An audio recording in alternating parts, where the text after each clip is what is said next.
It was her last speech as First Lady, and it was an emotional goodbye. As on many occasions, the focus was on the young and education. Empower yourselves with a good education. Then get out there and use that education to build a country worthy of your boundless promise. Making a mark as First Lady isn't easy. She began on safe ground, but 8 years later, many see her as a political figure in her own right. In the 2016 election campaign, she was one of the Democrats' main attractions. In the early days, she called herself the mom-in-chief. There was a light side and a willingness to have fun, sometimes at her own expense. She embraced social media, and she didn't shy away from publicity. Hello! But she soon got serious.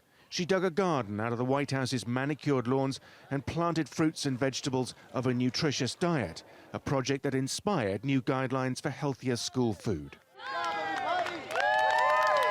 She had this moment when she planted the garden, she invited the kids out, but childhood obesity was always in her sights. She was, putting in a garden, which is something that a mom-in-chief would do. She sort of became gardener-in-chief in that moment. Her personal campaign for education had an emphasis on the empowerment of girls and young women in particular, and it drew on her personal experience of growing up in a poor neighborhood of Chicago. She was a self-starter and proud of it. It was a personal campaign, but it too went public and global with speeches all over the world. She so often weaves in her own story of having grown up on the south side of Chicago, gone through the public school system, and eventually attended some of the best schools in the nation. And so what she really wanted to convey to young people was really this sense of, I came from where you're from, and you can do it too.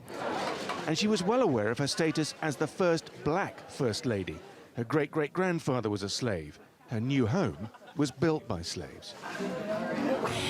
She confronted the big issues, including the scourge of gun crime. And on the 2016 campaign trail, she proved a passionate advocate for Hillary Clinton and a bitter critic of Donald Trump. She played an increasingly important role in the final frantic days of campaigning.